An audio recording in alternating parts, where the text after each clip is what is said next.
Yo, y'all ready for this?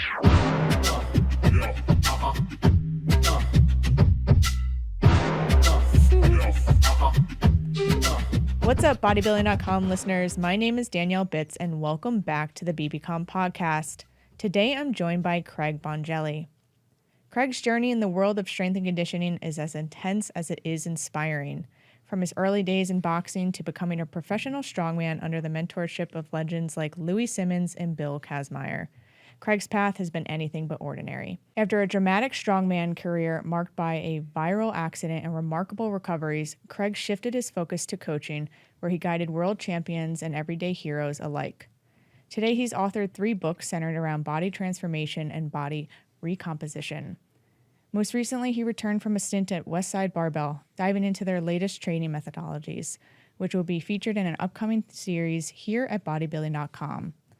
Join us as we talk through his insights and stories from a lifetime of pushing physical and mental boundaries. Craig, welcome to the BBCom podcast. Excited to have you here in New York City. Thank you very much. I am very excited to be here today. We are repping some Westside Barbell gear today. Compliments of Craig, bringing them in from Ohio today. So appreciate the swag. Always take some new gym tees. My pleasure. I don't think there's better t-shirts for the gym or for podcasts. So I was happy to bring it with me. I love it. We'll get into it a little bit later, but it does pay homage to a new series that we are debuting here this fall at bodybuilding.com with Craig as the star talent in that series. Again, we'll dive into that later in this episode, but so excited to have you, Craig. Let's dive in. So topic number 1 today, everybody, is, no surprise, building Craig. We always like to hear a little bit of context behind the journey of where our guests come from. So tell us about the journey that led you here, Craig, your time as an athlete, coach, and now really a mentor, setting the tone for current and future athletes. So my athletic pursuits always centered around combat sports growing up. Like I remember being 6 years old and watching Rocky, and my grandfather held pillows on his hand and would have me hit them and slip out of the way.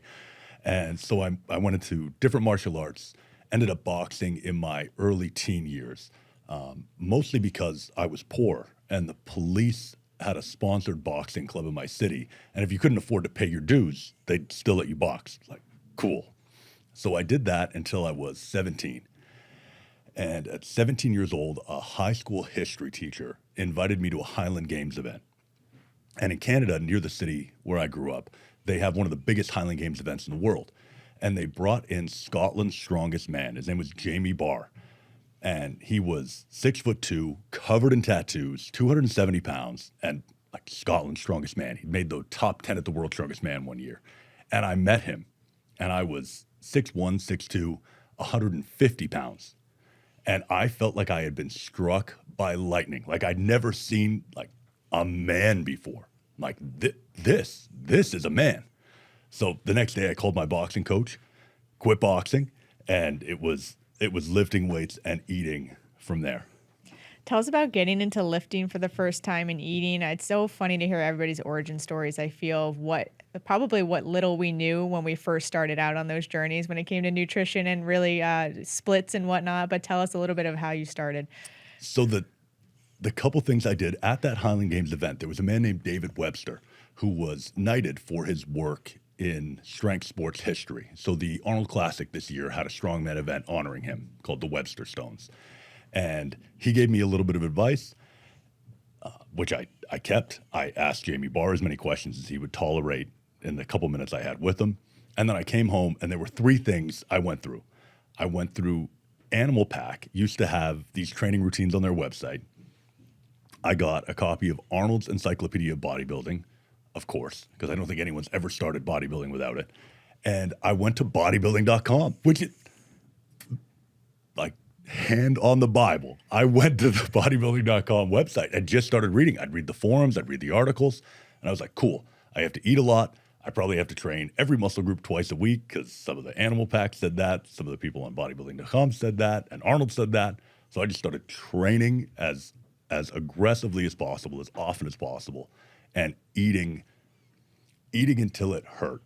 I ended up I doubled my body weight in the first 5 years I was lifting. I went from 150 pounds to 300 pounds, which was an exhaustive experience. But those were the 3 places I started looking for information.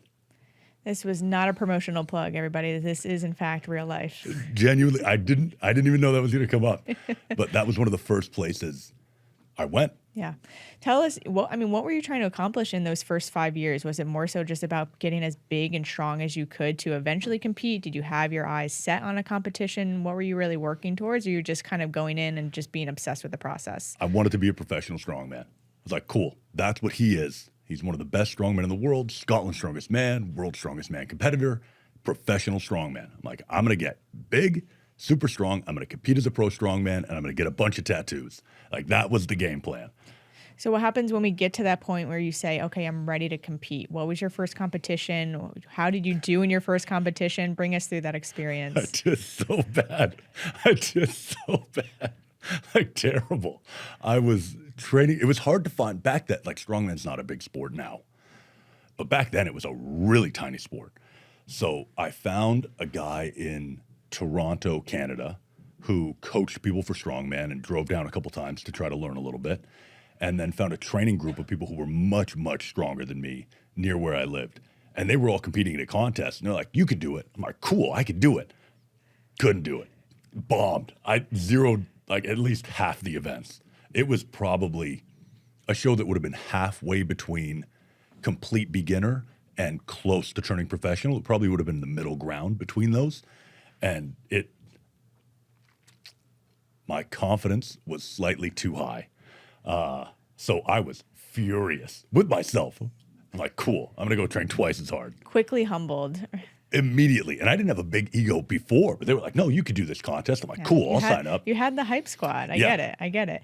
What would you say going into that first competition? I mean, where were you not prepared? You're probably going to say in every asset, knowing you, Craig, but what were the main takeaways from that first competition that you then applied directly into your training, in the days and weeks that followed?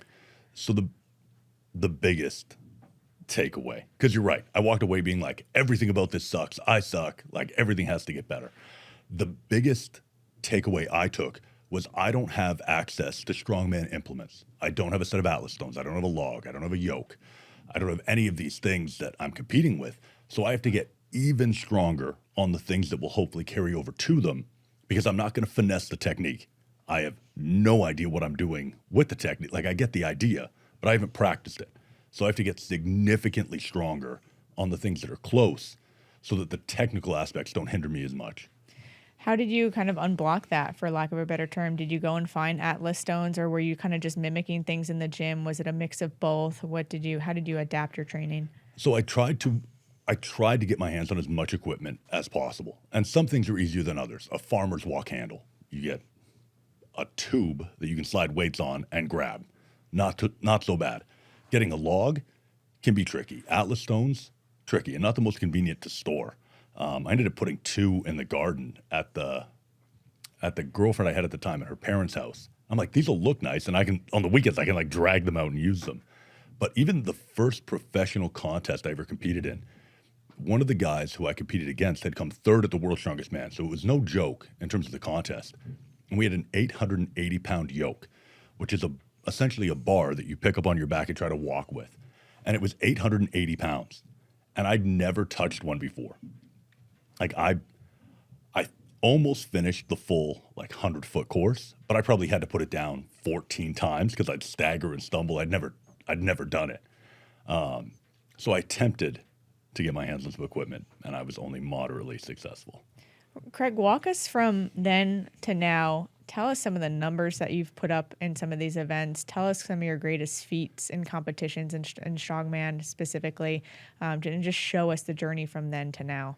So, best lifts in contests.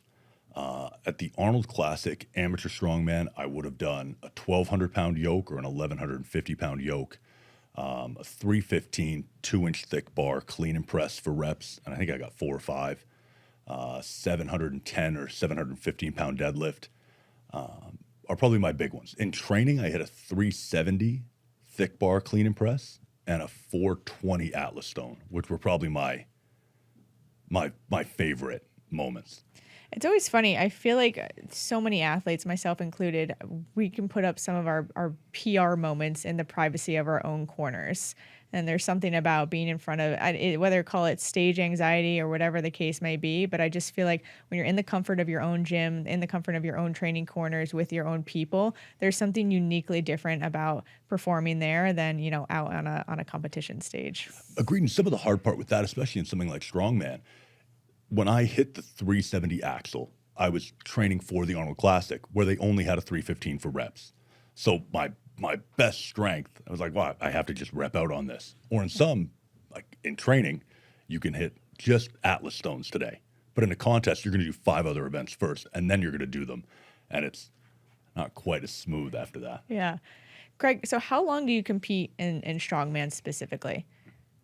How long did I compete, or how long is a contest? Yeah, I mean, what would you deem your Strongman, career as? Is it a decade? Is it more than a decade?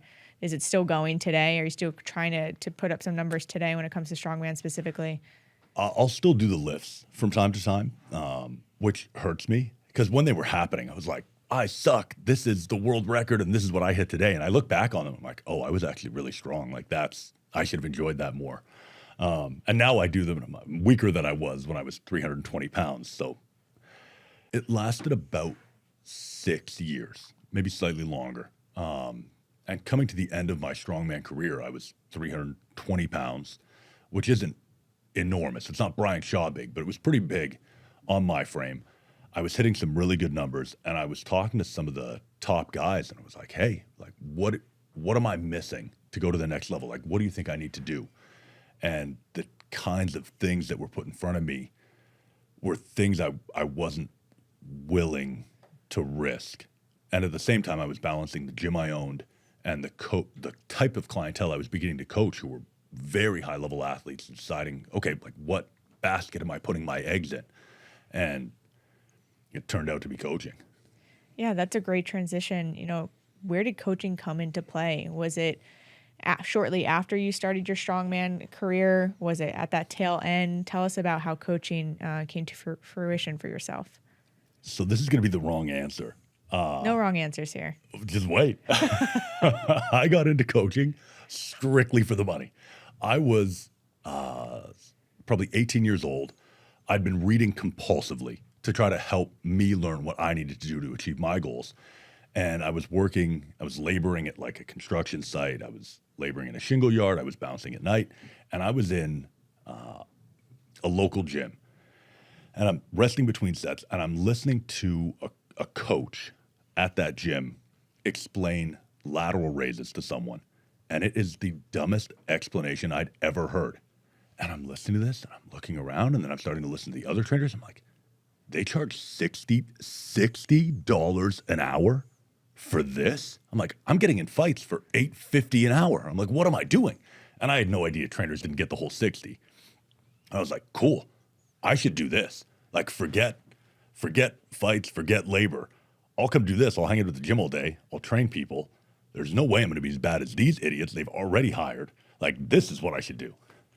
I love that. No, I love an honest answer. We love an honest answer here at BBCom. But how did that evolve, Craig? Obviously, it became so much more to you over the last couple of decades. So how did that evolve over time? What started as, let's call it a side hustle, right? And really became into your full-time career here. I think there is something magical about transforming your body. I think transforming your body is the most visceral, unavoidable evidence that you have the power to transform your own life. And when I started realizing that myself, it was mostly watching clients. Be like, whoa, Sally lost 50 pounds and now she's having a better time with her husband and feels like a better mom and is getting promoted at work or whatever. But and that's not to downplay the results, but the example is whatever. But seeing that come out of people was incredible to me. Like I loved it. Like I loved seeing what it brought out of them to realize they had power over themselves that they didn't appreciate previously. Do you have a favorite client testimonial to this date that sticks out? My favorite client ever was a retired optometrist named Trudy. She worked as an optometrist until she retired, but I trained her the whole time. And Trudy, at 67 years old, hit 17 full body weight pull-ups. And I used to use that, I still use it, to shame everyone. I'd be working with a world champion in boxing or MMA, and they'd do like 12. Be like, that was pretty good. I'm like, yeah, it's not bad.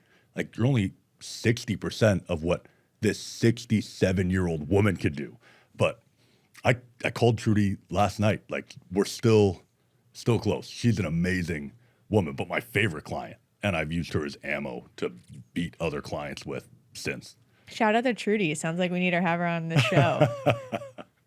Craig, you've lived so many lives between the strongman career, while be it short and no less impressive. You got into coaching and you've made that your career today. You've written books, which I want to get to as well. But along the way, I feel like so many stops, right, along the journey. You were a part of the military. You ran a marathon.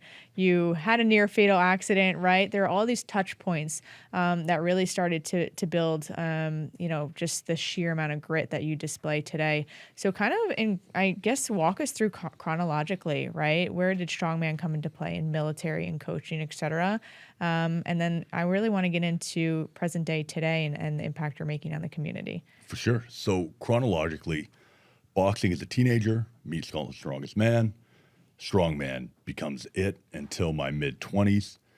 When I quit strongman, or decided to quit strongman, I was pretty depressed.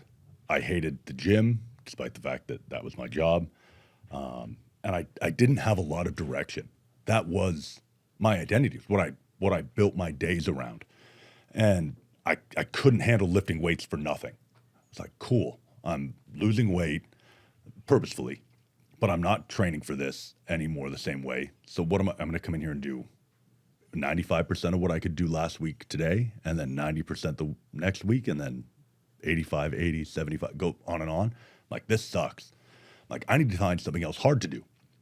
And I don't know why running became the idea that I thought was going to be a good idea, but it became it. And I'm like, I'm going to figure out, like, if I can run. And at first, I could not run.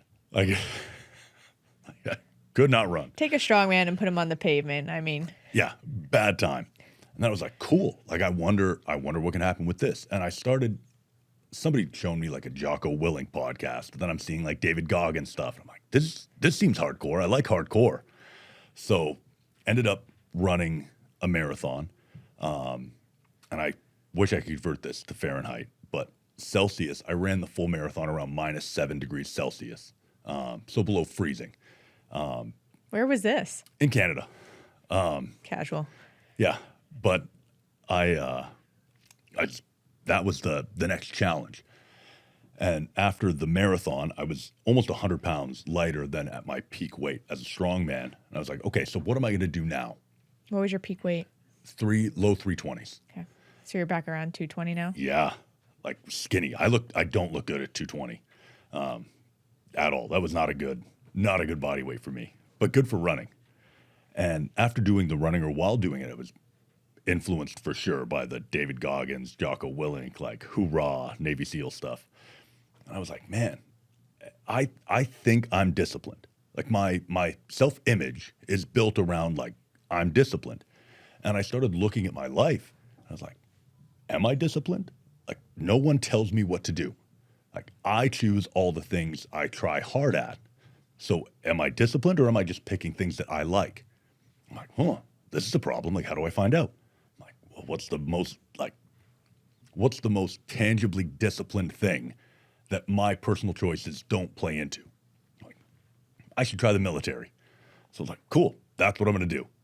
So I signed up as a reservist in Canada so I could keep my gym operational, all that kind of stuff, and went into that for a couple of years. Tell us about that experience. My David Goggins dreams didn't come true.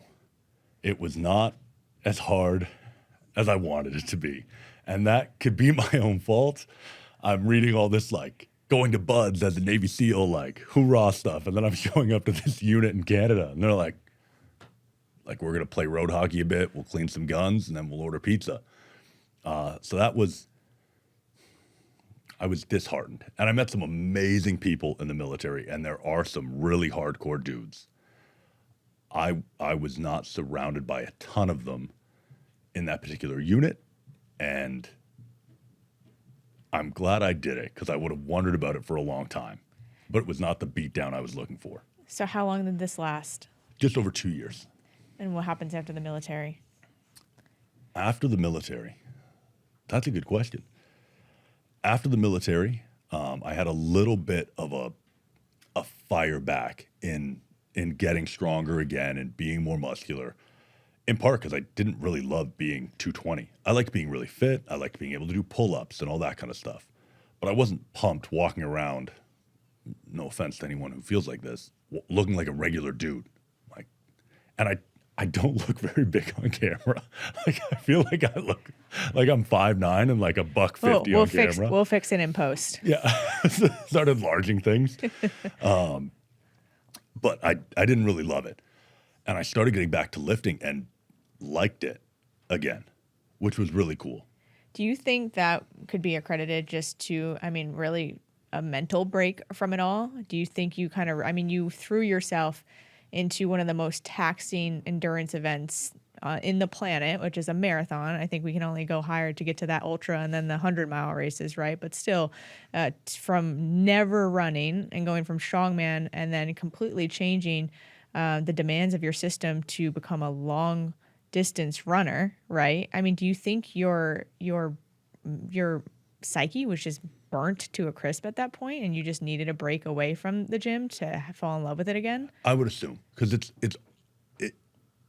I built my whole life around the gym. Like, it's been so transformative for me, literally and metaphorically, that I do think that break was likely what I needed, because I was fairly depressed, killing that part of myself when I decided I was done competing. All right, so that helped you reignite that flame a bit.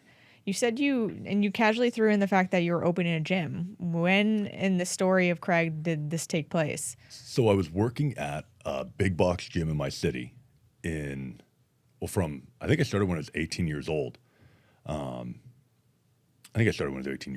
And I think at 21, I took my first trip to Westside Barbell. And when I got back,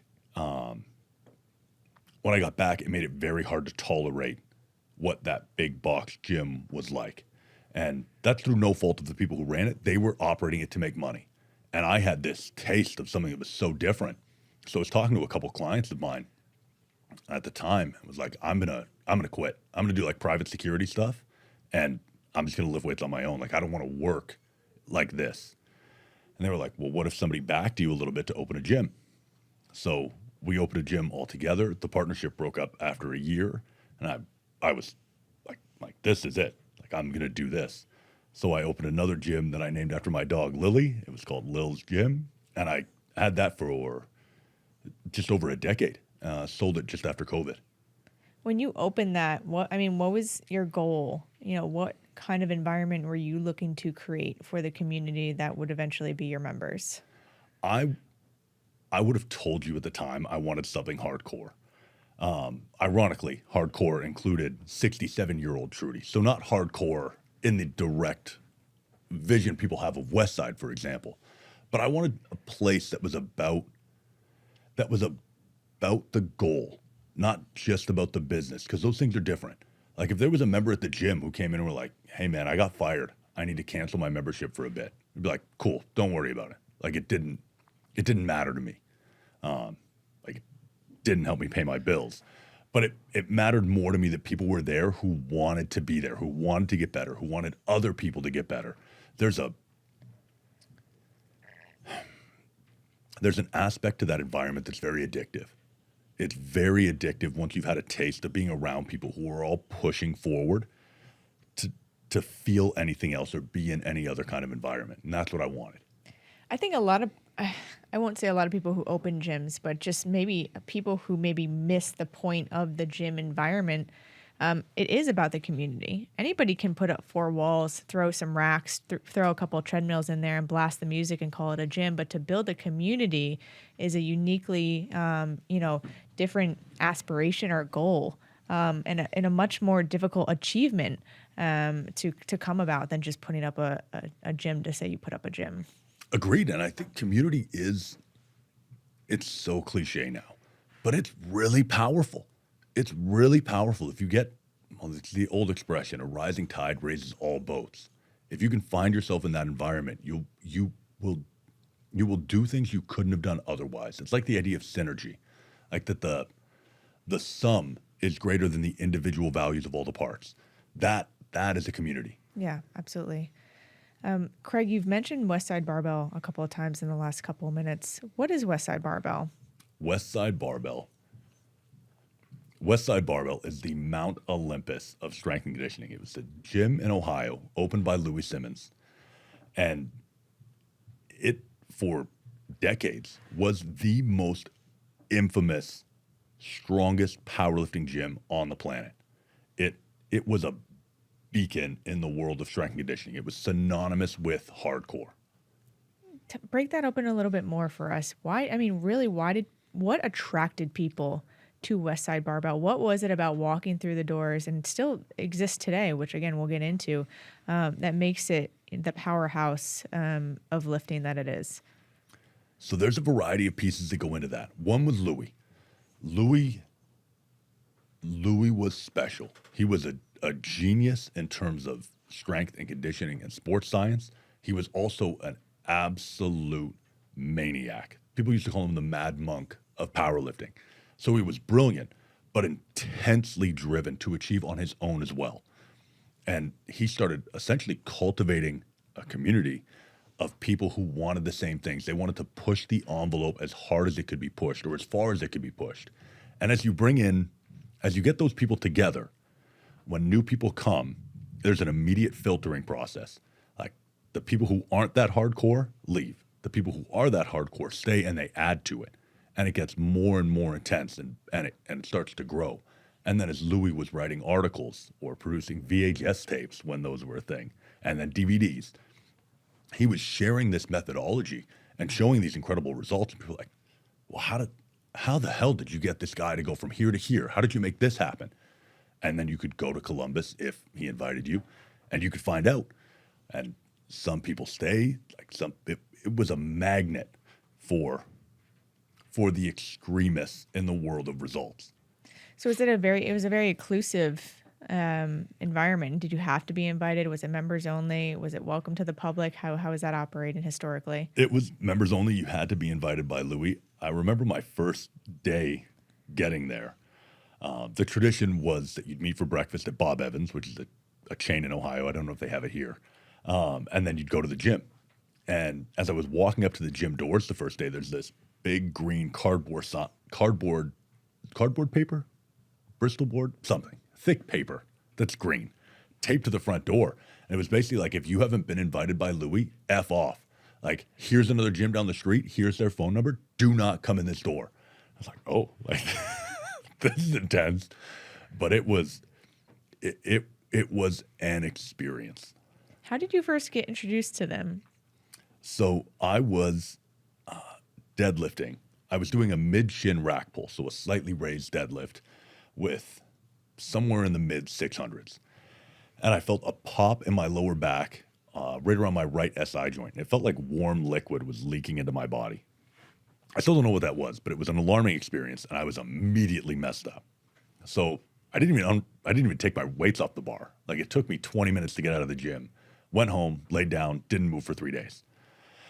Like, I'd crawl to pee, like pull myself. Was this during your strongman training? Yeah, before I was a professional. Got it. And I'm like, wow, this is the problem. Like, this is not good. So I'm laying there and I'm Googling back pain from deadlifts, deadlift injuries, on and on and on. Seeking help from Dr. Google. Oh yeah. And for once, Google wasn't like cancer, because that's everything else. You Google anything and you Always. have cancer. This didn't say cancer. There was no like, you've got SI joint cancer, which is good. And I came across one of the books Louie wrote called The Westside Book of Methods. And it's essentially a layout of, here's what the Westside methodology is, which is called conjugate. That's the style of training. Here's where it came from. Here's how we implement it. Here's why we implement it. And as I'm reading through it, he's like, if you train in a typical linear fashion, which is how most people train, where you do like, I'm focused on building muscle, then getting stronger, then getting leaner, then getting faster, whatever. Like, these are all the things that'll happen. And over time, you're going to have injuries that pop up like XYZ. I'm like,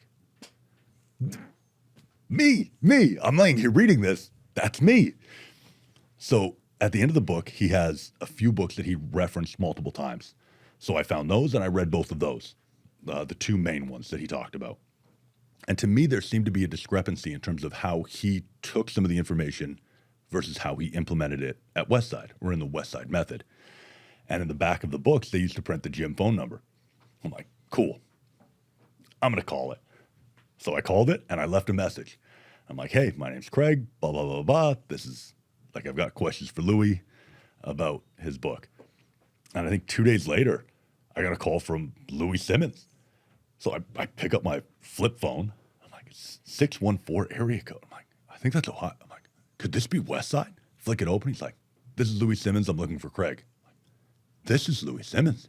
He's like, yeah. I'm like, you're Louie Simmons. He's like, yes, stupid. Are you Craig? Like, what is that? What kind of idiot did I just call? And so he's like, what's your question? And I stop repeating his name. I'm like, well, I was reading your book, and then I read this book and this book. And I start trying to ask my question. He's like, wait. You read my book? I'm like, yeah. He's like, and then you read these? I'm like, yeah. He's like, why? I'm like, well, because you referenced Because them. you said to. Yeah, like is this bad? Did I do this wrong? I thought this made sense to me. He's like, you read both of those? I'm like, yeah. He's like, how old are you? So I give him my age. He's like, what do you weigh? What do you squat? What do you bench? What do you deadlift? What are you training for? And I tell him all that. He's like, you should come to the gym. I'm like, okay. He's like, when can you be here? And it was probably June or July. I'm like, late August. He's like, perfect. Call me when you know the date. Click. And I'm like, whoa, what am I going to do? So I got invited to West. I'm like, this is. And you're up in Canada at this time, yeah? Yeah, just south of Toronto, west of Toronto, whatever, near Toronto. And I'm still poor. Like, I do not have enough money to pay for my gas to go to Westside and stay there for a week.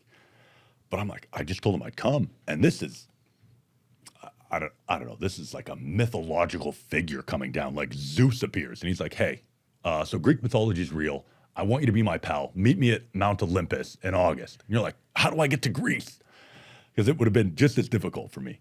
So I went to a bookstore and I looked at every muscle magazine they had, flipped them open, went to the back, found the editor's contact info, wrote it down, went home, and I'm like, sent them all an email. I'm like, hey, my name's Craig Bongelli. I'm an amazing writer, which was a lie. I'd never written anything. I'm like, I'm a great writer. I'm going to Westside. I'd love to write you an article. All you have to do is send me $500 in advance. And Muscle Mag wrote back. They were like, cool, we'll send you $500. I was like, I'm going to Westside. So I called them back. I'm like, I'll be there. I can be there anytime. Pick the day. He gave me a date. I met him at Bob Evans and then went to train. Craig, this is before Chat GPT. So how'd you get the article written? How'd that go? So the editor emailed me 48 hours before it was due. He's like, hey, just, you still have 48 hours. I just want to check in and see how it's going. And I'd completely forgotten I'd made this deal. What was your assignment? He gave me leeway to write whatever I wanted. Got it. So I decided the 10 things I learned at Westside. And I made every point a quote from Louie, and then I'd explain it. But yeah, he sent me that email. I'm like, oh my God, I got to write a magazine article. Like, what am I doing? So I just wrote it out, sent it to him. And he actually offered me a spot writing whenever I wanted after that, but I didn't have anything else to say. I'm like, That's it. I'm a one-hit wonder. Yeah, that was it. I'm like, this is what I had. I'm taking the cash and I'm going to Ohio. That's an incredible story, Craig. So, what comes next with Westside? Obviously, you build this incredible relationship with Louie and the community there. And how does that kind of manifest itself over the years to come once you land in there as a young kid? So there were two really important relationships there for me. One, obviously, was Louie, who essentially gave me I would call it a free pass to come back whenever I wanted. He was like, anytime you want to come. Anytime you have questions, call. I'm like, whoa. Like, Louie sent me a gift package when I opened my first gym. Like, it was, and not long after that, he sent me a personal referral. I printed it out, put it in my safe, and I didn't tell anyone about it for 6 years. It was so special to me. I felt like I couldn't share it. And the other relationship I made there was Tom Barry, who's now the CEO of Westside. He was just making his first trip there from Ireland to mentor under Louie for a couple weeks, and we met we met on our first visits each. And Tom now is a very good friend and he wouldn't use the word heir. He never uses the word heir about Westside. He would consider himself the guardian, perhaps, or the caretaker of the legacy. But he now runs Westside. That's a fair title for Tom. So you go on this journey that we spoke about in the beginning of the episode, right? You go through Strongman and you run a marathon, you join the military, you open a gym, you do all these things. What led you back? And we're going to get into a bit of a tease for what we have upcoming here as a docuseries on Bodybuilding.com. What prompted you to come back to Westside Barbell? So I've always stayed in touch with Louie and with Tom. Louie actually referred the first high-level athlete to me that I ever worked with, who ended up kind of starting the cascade after I did well with him of other high-level athletes. But going back to Westside since Louie's passing, which is a little over 2 years ago, has had a dramatic shift in what they focus on. They were all powerlifting when Louie was there, and NFL teams would come and fighters would come and Olympians would come, but powerlifting was the focus. And essentially the decree was that when Louie passes, so does powerlifting. The gym has to completely transition into more performance-based goals. And knowing that, I've always looked for some way that I could pay back a little bit of the debt that I owe to Westside. And that's an impossible debt for me to pay. If I spent every day for the rest of my life trying to figure out how to do it, I wouldn't make half of it. It's an enormous debt that I owe to Louie and to Westside. But when I heard about what they were doing now and the process, one, I was curious about it. I'm like, okay, so how do you take this incredible training methodology and direct it at these goals instead? And two, I had the idea, I'm like, somebody should be a test subject for this. Like you guys, because that's what built Westside. Louie would bring people in, they'd get these crazy results, and he'd write an article for Powerlifting USA or later for the Westside Barbell blog. Be like, this is what we did, this is what happened, boom, boom, boom. I was like, you guys should do that. You just need somebody who's willing to give up, say, a month of their life and come stay in Ohio and do everything. And when Tom and I were talking about it, he was like, well, who does that? I'm like, I'd do it. And that was it. So I got to see what they're doing now. We got to document how all of that worked.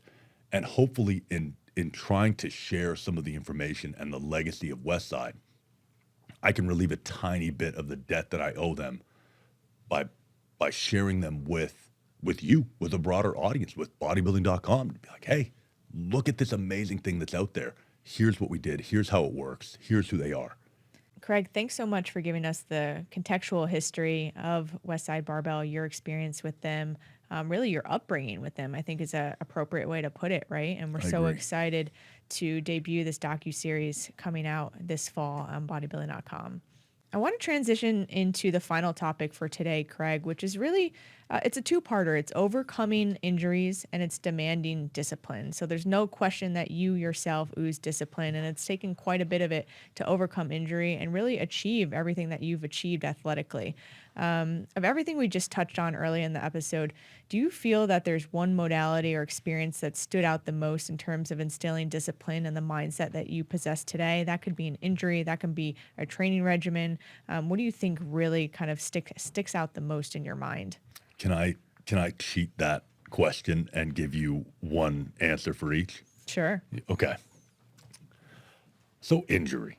We'll start with overcoming injuries. So I was in an extremely infamous strongman accident when I passed out with an Atlas stone. Now, oddly enough, I take a lot of pride in that accident. And I will explain why, because that's a weird thing to take pride in.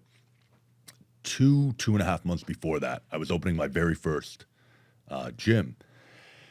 And I was taking out what I thought was a plexiglass window. It turned out to be a real glass window, and a very sharp, breakable one at that. So I put my hands through it, and what do people say now? Trigger warning? Trigger warning for the audience. This will be slightly grotesque. I put my hands through it, I pulled them back, and I could see my radius in my right arm, and I got an arterial spray in the face. So I was bleeding a lot. I was alone doing the renovations, so I'm staggering around thinking like, my plan at first was I'm going to text my girlfriend at the time, be like, don't come to the gym because there's blood and glass everywhere, and then I was going to drive myself to the hospital. And then after I passed out the first time, I was like, oh, new plan. I'm going to call an ambulance. So it took me a little while to find my cell phone, dial, my hands are shaking. I was big, like had really chubby hands. And I'm trying to dial on like a little BlackBerry. So I'm like 91Q, 991, 912, pass out, wake up. I'm like, I'm going to die. Like I was convinced my life was ending. And I didn't have the cliche white lights and, sounds of harps and a replay of my life. I like woke up on the floor in a puddle of blood and was like, I'm going to die. And I have not accomplished a single meaningful thing in my life. I haven't done anything worthwhile. I haven't attained any of my potential. I'm going to die in this half-finished warehouse that's supposed to be a gym in a puddle of my own blood all alone. Like my life has been pathetic. Turns out didn't die, which is like super. So that allows the story to continue. So about 3 months later, there was a professional level strongman contest in my city where I just opened a gym. I'm like, I have to be there. Like I have to. And so it was that contest where I passed out with the Atlas stone. So I hadn't trained an Atlas stone at all. How much time had gone by? About 3 months. So my initial worry was the car deadlift. So at the last meeting I had with the doctor where they were like looking at my hand and talking about the nerve damage and whatever, I'm like, so how strong is the artery now? He's like, what do you mean? I'm like if I picked up a car. He's like, what? He's like, what kind of, like, I don't understand what you're asking. I'm like, literally, if I picked up a car, do you think that would be fine? He's like, I have no idea. I'm like, okay, what if it's not fine? He's like, well, the artery could tear in your hand or in your arm, and then you'll just fill up with blood. You'll kind of be bleeding to death, but you'll have a bunch of tissue damage. So, trigger warning number 2. I went to that contest with a knife in my gear bag, and I told the girl I was dating, I'm like, listen, if this starts to rip and my arm starts filling up with blood, I'm just going to open up the scar where it is, and you're going to call an ambulance. So that didn't happen, which is great. I crushed the car deadlift. I still have the video. I hit the first rep, and I just start laughing. And I think it's out of relief. But I'm howling with laughing, standing there holding the car. And the judge is yelling at me. He's like, you got a time limit. And I'm like, right. So the last event, we get to the Atlas stones. I'm on the last stone. So you have to do 5 stones of ascending weight. I'm on the 360-pound stone. I'm leaning back. I'm like an inch away from the platform. And I know that I'm out of position. Like my hearing's starting to go. My peripheral vision's coming in. And the last thing I think is I will die before I put this down. I will die before I put this down. Slightly more of a prediction than I thought. Pass out, boom, stone lands on me. I wake up, and the first question I ask the ref, who's the first person I can see, is did I hit it? He's like, no. I'm like, what was my time for 4? Because that's how you get scored in strongman if you don't do them all. And then I started complaining that my feet were going numb, and they thought I'd injured my spine, but it was really just that my knee sleeves were pretty tight. Ambulance comes, takes me to the hospital. It turned out pretty good. I ended up making it to the after party that night and tied for 3rd in the contest, even with that. So in terms of overcoming injury, which is a very long preamble to get to that answer, I think there's a couple things. One is understanding they're going to happen. 2 is if you can put yourself in a position, hopefully not too similar to mine, but put yourself in a position where the injury happened despite all efforts for it not to. It's not like I hadn't really trained for that contest, so that might be a bad example. But I wasn't being stupid. I was being stubborn, but not stupid. I got injured pushing my limits as far as I could push them in a competitive environment. If you get injured because you're not willing to do a warm-up, or because you're not willing to work up and weight properly, or because you can't be bothered to fix your squat form, you got injured being stupid and you kind of deserve it. But if you get injured doing the best you can, pushing your limits, you can take pride in the fact that you pushed your limits, and most people will never do that. Most people will never try to push their limits in anything, and you can have pride in that, and you should learn from it in the future. The other injuries I've had that were less related to a grotesque accident, I've always learned from and improved from. And they will happen when you're pushing your limits. That's just part of it. So I don't know if there's a great lesson in there, but that's how I've dealt with it. And the other thing is nobody really cares. And the people who do care don't matter. So I've talked to some of the top strength athletes on the planet who are like, I can't believe you pushed it that hard. Like, obviously it didn't work, but it's amazing you pushed it that hard. The only people that have ever mocked what had happened to me were dweebs on the internet with no profile picture, no real name, no anything. So you start to learn. The thing we're afraid of is how people are going to look at us or what they're going to say, or they're going to make fun of. It's only going to be dweebs that make fun of you. It's only going to be those people who talk on the internet. Those will be the only people who leave comments on this video about the fact that I have a lisp. Like it's always the same. And that's just part of it. Like, recognizing the people whose respect you want are never going to shame you for pushing your limits. It'll be the people whose lives you would never want that will have something to say. Thanks for taking us on that journey and being vulnerable about those experiences. Those are quite the couple of smaller stories within that answer. Any regrettable choices during those, or how are you feeling about those choices looking back today? Good. I feel good about them. I wish certain things might have gone differently, but they helped reinforce or pull out pieces of me that I don't know if I would have otherwise. Like, the first time you find out you're getting made fun of on the comedy network, like on cable, and millions of people are watching, if you can come through on the other side of that, like, oh, it really doesn't matter that much what people think or what people say. Like, I decide whose opinions I care about. So it's given me a lot that way. No regrets. I regret the glass. I probably should have checked that better. The biggest PSA of this section is check the glass. Yeah. Whatever. As soon as Bodybuilding.com builds the next site, like construction.com, I want to be the spokesperson for like construction safety gear. Like, if there's somebody who sells construction safety gear, I'm your spokesperson. Like, call me. Amazing. Craig, one final tip to leave us with here today. Somebody's looking to gain a higher level of discipline that they don't have today. What is your advice for those individuals? My number one piece of advice for developing discipline is to be honest. To be honest more than anything else with yourself. People are constantly, we talk about building discipline, but we very rarely look at all of the ways that we erode discipline. And I think that's a much more substantial problem. Instead of figuring out like how do we reach a higher peak of that, I think we need to raise the floor that we're standing on. And people can do that by not giving up their power. You say, hey, I'm going to go to the gym tonight after work, and you don't do it. Don't give yourself some nonsense excuse that you deep down know is a nonsense excuse. Hey, I don't feel like it. I'm going to stay fat for today. I'll see you about tomorrow. If you are trying to get bigger and you know you're supposed to eat your next meal at 8 p.m., you're like, it gets to 8 p.m., you're not hungry. You can either make some dorky excuse that the deeper part of you knows isn't true, or you'd be like, you know what? I don't care. And say that. Like, say it to yourself. I don't care enough to eat this meal. I obviously don't want to be big that bad.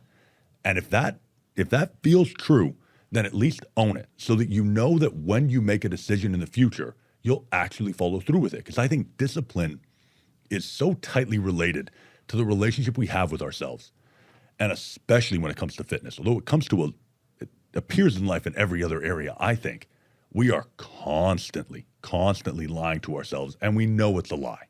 So it erodes our sense of discipline. It erodes our personal power. It erodes our relationship with ourselves. Just tell yourself the truth. And if you don't like the truth, then do something different.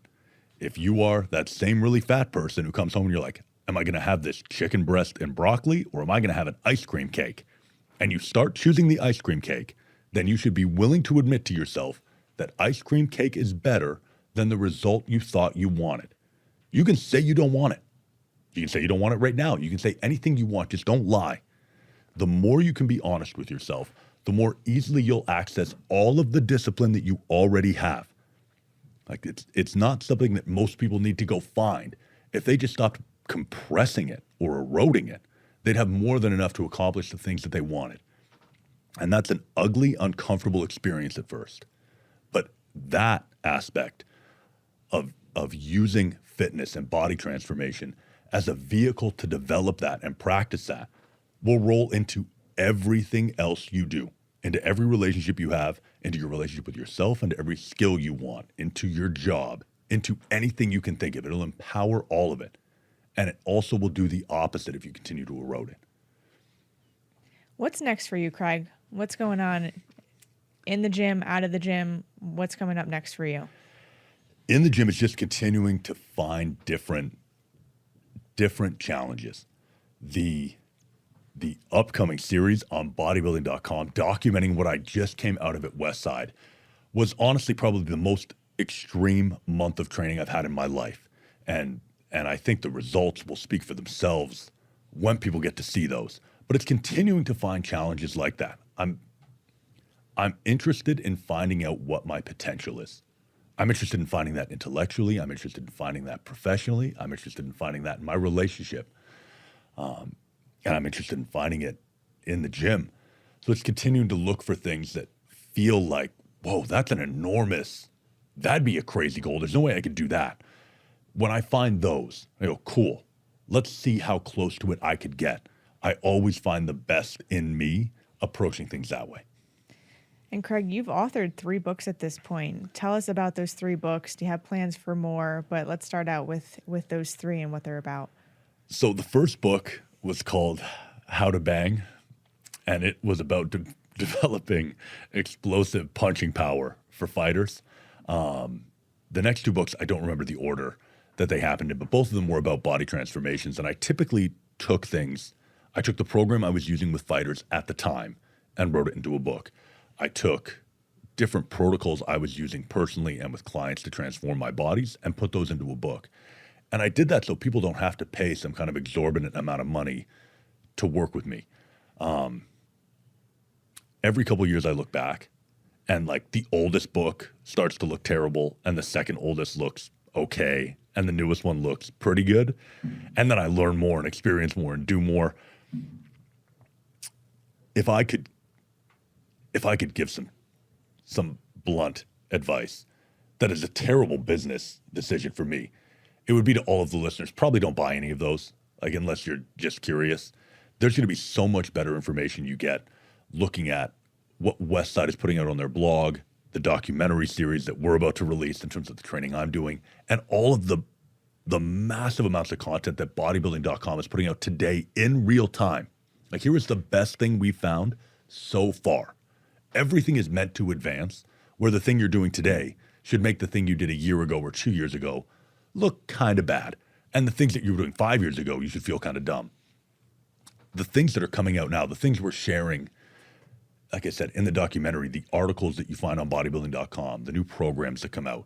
I think we need a sub-series here called The Truth with Craig Bongelli. I don't know, and maybe we'll concept that at the end of this episode. But Craig, thank you so much for stopping by today. It was so wonderful to have you in the studio, and we're just so excited to be coming out with this docuseries here and next month at this point. So thanks for stopping by. Thanks for joining today, and we're really excited to see that series come out. Thank you very much. I genuinely want to take a second and thank you for this, to thank Bodybuilding.com for sharing or for being about to share this adventure with Westside, because Westside transformed my life personally and professionally. And you guys wanting to share that with all of your viewers and all of your fans and all of the people who come to you for information means something to me personally. Like I'm personally grateful for it. I'd also love to thank Airwave, the mouthpieces, and Carnivore Supplements and MHP who backed the project. And to be honest, all of the sponsors, Bodybuilding.com, Airwave, Carnivore, MHP, all of you guys came on board to just an idea of, hey, like, I'd like to do this for Westside Would you like to share it? Would you like to be a part of it? Would you like to participate? And all of the companies and groups I just listed are ones that I rely on, have used, continue to use, regardless of whether or not we have a public affiliation. And that support for a project like this and a dynasty like Westside means a lot to me personally. Thanks, Craig. And final note here, let the users know how they can follow along on your journey. So obviously, you can go to the Bodybuilding.com YouTube channel and subscribe to that if you haven't, because it would be insane to get to this point in the episode and not go do that. Like, that's the immediate next step. Other than that, obviously, the Bodybuilding.com socials, my personal social is the Conjugate Cowboy. So you can find me there as well. But we're going to make sure this isn't easy to miss. Amazing. Thanks, Craig. Appreciate you stopping by, and we hope to see you real soon. Absolutely my pleasure. Thank you. Thanks for tuning in to another episode here at Bodybuilding.com. Stay tuned for more stories along the way. Yeah.